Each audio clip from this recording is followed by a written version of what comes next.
जी चलो अपने दोस्त की लाश को कंधा लगाओ। ठीक है मामा जी। और चलो चलते हैं शमशान घाट। हाँ मामा जी विलम्ब मत कीजिए, चलो। और अग्नि प्रदान करके।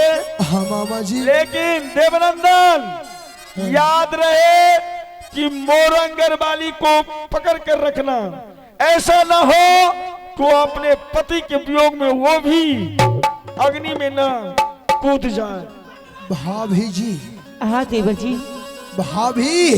हाँ जिस समय मेरा दोस्त इस दुनिया से जाने लगे, हाँ देवर जी। चला तो गया है, जा रहा है, अब लौट कर नहीं आएगा।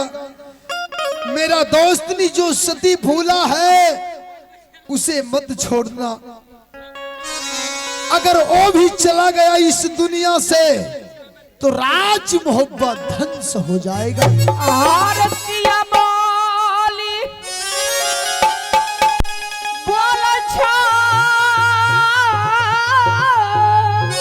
हाँ भाभी।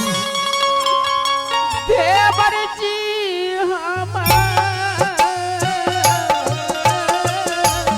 फिर मेरी आत्मा का कमजोर मत करो भाभी।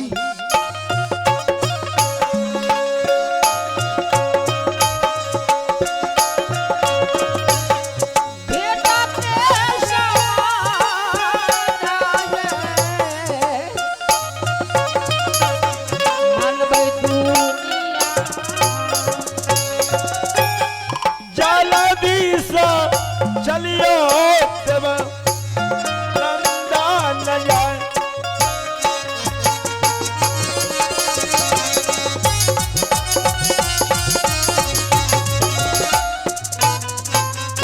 राम नाम सत्य है, राम नाम सत्य है, राम नाम सत्य ही करता है, राम नाम सत्य है, राम नाम सत्य है।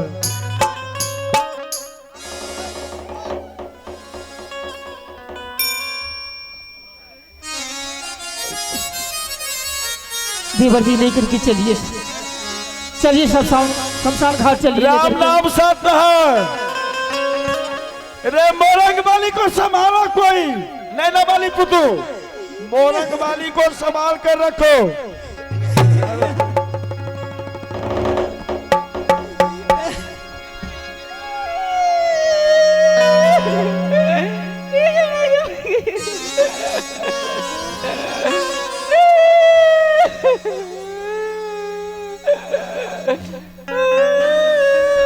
सभी दिन होती नए की समाना, सब दिन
राम राम सत है। जब इस दुनिया में मेरा पति नहीं है तो मुझे जिंदा रहने से कोई फायदा नहीं माँ। मैं अपने सामने आज मैं भी दौड़ कर कूद जाऊंगी माँ। अपने पिता श्री को अपने हाथ से अग्निदान दूंगा। दीदी अपने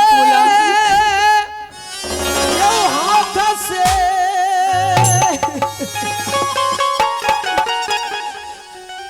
अग्निदान करै छियै मैया।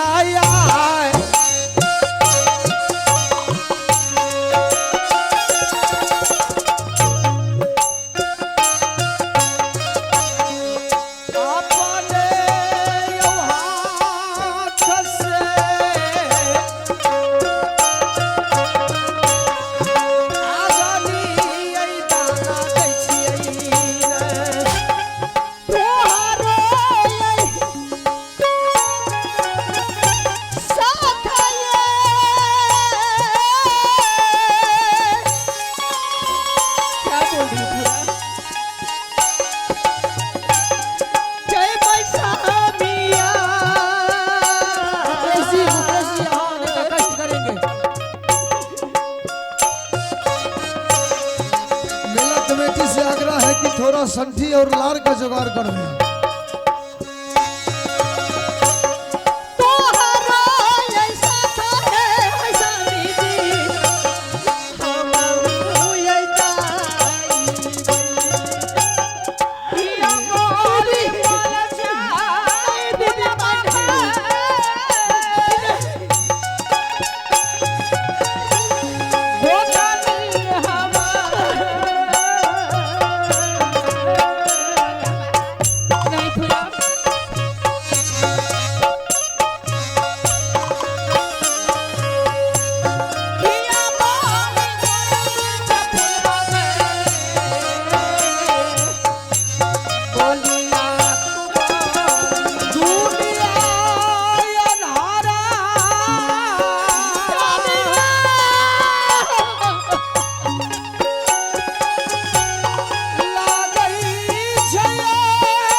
रे मोरंगर वाली भी जैसा लगता है कि चिता में कूद गई है।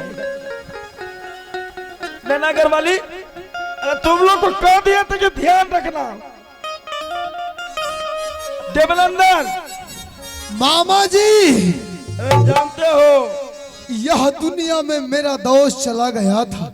अरे मोरंगर वाली भी अपना जान दे दिया चिता में कूद करके। तभी से नैनागर वाली को समझा दिए थे कि उनको पकड़ करके रखना है। मामा जी, क्या ना